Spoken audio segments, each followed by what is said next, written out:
नमस्कार, अड्डा पर आपका स्वागत है। मैं हूं विनोद कुमार शुक्ला। सुप्रिया श्रीनेत्र को कांग्रेस ने महाराजगंज से टिकट नहीं दिया है। उनकी जगह दूसरे किसी व्यक्ति को टिकट दिया गया है। एक चौधरी साहब हैं और जो बातें निकल के आ रही हैं कि उनको टिकट इसलिए डिनाई किया गया है क्योंकि उन्होंने जो भाजपा की मंडी से चुनाव लड़ रही फिल्म स्टार कैंडिडेट हैं उनके खिलाफ अभद्र टिप्पणी की है मंडी को लेकर के। जो कंगना रनावत मंडी से चुनाव लड़ रही हैं, ये तर्क दिया जा रहा है कि इस कारण से उनको कैंडिडेट नहीं बनाया गया है। ये एक मसला है। दूसरा ये भी तर्क है कि उत्तर प्रदेश से चुनाव लड़ने के लिए बहुत सारे कांग्रेसी बच रहे हैं। यहाँ तक कि कांग्रेस की महासचिव जो है प्रियंका गांधी, वो भी चुनाव लड़ने से बच रही हैं और कहा यह जा रहा है कि उन्होंने रायबरेली से चुनाव लड़ने से मना कर दिया है, जहाँ से उनकी माता जो हैं वो चुनाव लड़ती रही हैं। अब वो राजस्थान से राज्यसभा में हैं। लेकिन क्या ये पहली बार ऐसा हुआ है कि कोई सुप्रिया फिल्म स्टार चुनाव लड़ने के लिए आगे आया हो? चाहे कंगना रनावत की बात की जा रही है, पिछले चुनाव में भी भाजपा ने बहुत सारे ऐसे कैंडिडेट्स को मैदान में उतारा था। हेमा मालिनी हैं, मनोज तिवारी हैं, रवि किशन हैं, आजमगढ़ से निरहुआ हैं,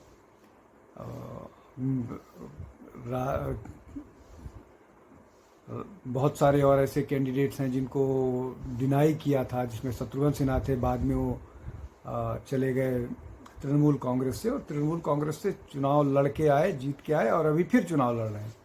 खैर, लेकिन बात हो रही है कि कंगना रनावत के काम को लेकर के।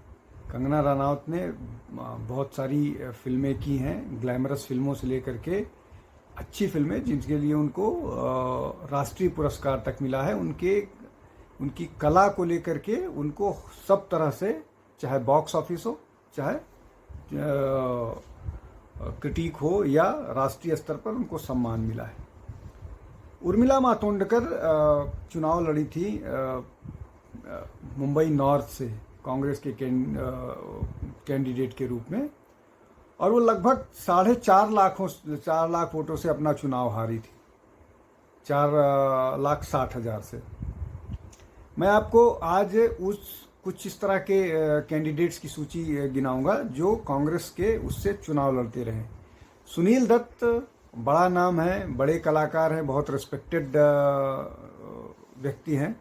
वो कांग्रेस से एमपी रहे हैं, यहाँ तक कि खेल मंत्री भी रहे हैं।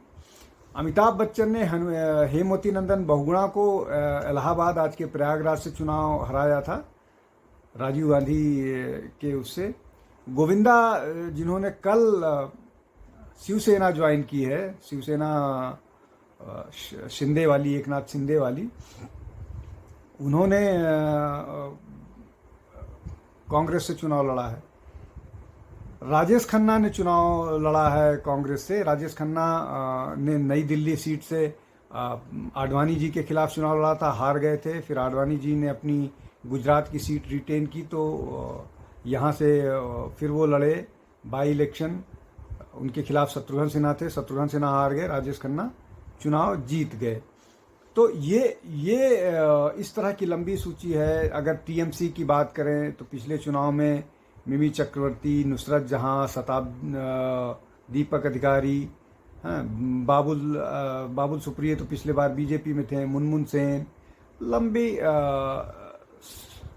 सूची है फिल्मी कलाकारों की। और अगर साउथ में जाएं तो एनटीआर से लेकर के बहुत सारे ऐसे लोग थे जो फिल्म जगत से आए और वो मुख्यमंत्री तक बने। अभी पवन कल्याण फिल्म कलाकार हैं, वो भाजपा के एलआई हैं आंध्र प्रदेश में। और भी बहुत सारी, खुशबू है, खुशबू सुंदर, उसके अलावा और भी बहुत सारे लोग हैं जो चुनाव लड़ रहे हैं। अनुष्का शेट्टी के चुनाव लड़ने की बात चल रही है। वो शायद तेलुगु देशम पार्टी से विधानसभा का चुनाव आंध्र प्रदेश से लड़ रही है। लेकिन हम ये बात क्यों कर रहे हैं? बात इसलिए कर रहे हैं कि क्या अगर किसी का प्रोफेशनल कंडक्ट ऐसा है, प्रोफेशनली अगर वो कोई काम करता है, तो उसको चुनाव से आप जोड़ के देखिएगा। अगर ऐसा ही तर्क होता है और ऐसी ही बात होती है, तो राम मंदिर के खिलाफ कपिल सिब्बल मुकदमा लड़ रहे थे। उसके अलावा 370 के खिलाफ वो लड़ रहे थे। तो क्या इन लोगों को इस तरह से कैटेगराइज करना चाहिए कि ये देश के खिलाफ लड़ रहे थे? ये उनका प्रोफेशनल कमिटमेंट है। प्रोफेशनल कमिटमेंट हो सकता है, हमारी आपकी असहमति हो सकती है, लेकिन प्रोफेशनल कंडक्ट को अगर आप चुनावी उससे जोड़िएगा तो फिर आपको वैसा ही प्रश्न उर्मिला मातोंडकर पर करना चाहिए था, वैसा ही प्रश्न और भी बहुत सारे उस नेताओं पर या जो फिल्मी कलाकार हैं उन पर करना चाहिए। इसमें एक और बहुत महत्वपूर्ण बात मैं जोड़ने की कोशिश कर रहा हूँ। देश के रक्षा मंत्री मेनन हुआ करते थे, जिनको जिनकी सबसे ज़्यादा आलोचना हुई है चाइना वार को लेकर के, और सारा का सारा चाइना वार में हार की जिम्मेदारी उनके लेफ्ट माइंडसेट और उसको दी जाती है। प्रिपेयर्डनेस को लेकर के कॉम्प्रोमाइज था मामला, डिफेंस प्रिपेयर्डनेस को लेकर के, और उनको वो चुनाव में थे बॉम्बे से, लेकिन उनके खिलाफ उनके जिस तरह का उनका कंडक्ट था उसके खिलाफ जेबी कृपलानी चुनाव लड़ने के लिए उन्होंने ताल ठोकी। जेबी कृपलानी बिहार से चुनाव लड़ा करते थे और बिहार से वो उनकी अपनी एक स्थापित सीट थी और वहाँ से चुनाव, लेकिन उन्होंने ये निर्णय किया कि वो मेनन के खिलाफ चुनाव लड़ेंगे। वो चुनाव लड़े, लेकिन नेहरू जी के इंटरवेंशन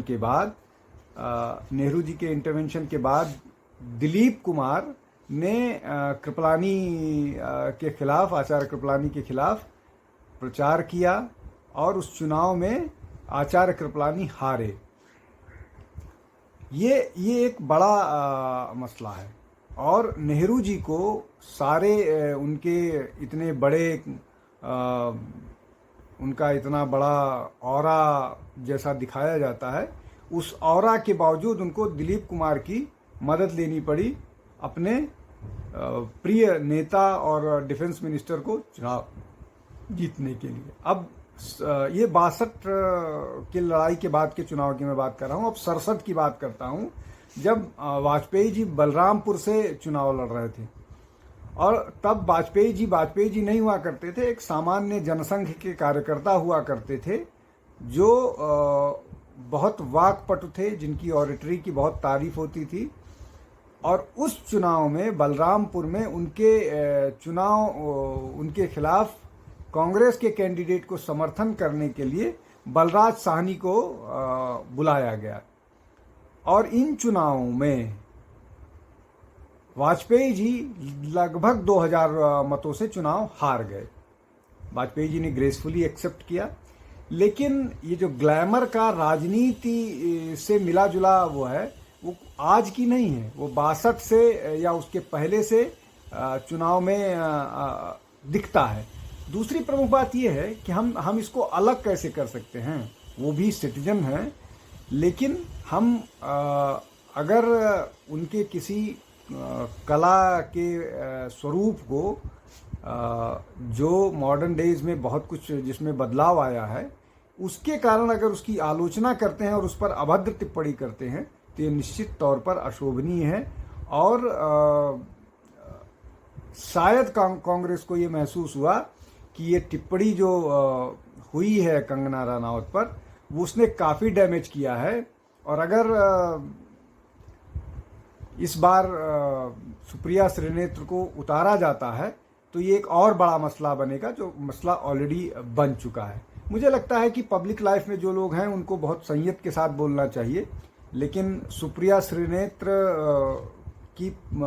का पूरा उनका जो स्किल है वो अभद्र टिप्पणी और अब्यूज़ के इर्द गिर्द घूमता है। मुझे लगता है कि अपनी स्ट्रैटेजी में उनको बहुत बदलाव करने की ज़रूरत है। उनको लगता है कि तीखा बोल के या गाली गलौज करके वो पॉइंट स्कोर करती हैं। मुझे लगता है वो डैमेज करती हैं और लगातार कांग्रेस को डैमेज कर रही हैं।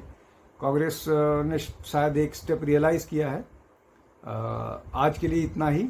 कल फिर किसी विषय के साथ आपके समक्ष हाजिर होऊंगा। हमारे चैनल को लाइक कीजिए, सब्सक्राइब कीजिए, बेल आइकन को दबा के रखिए और लोगों तक हमको पहुंचने में मदद कीजिए।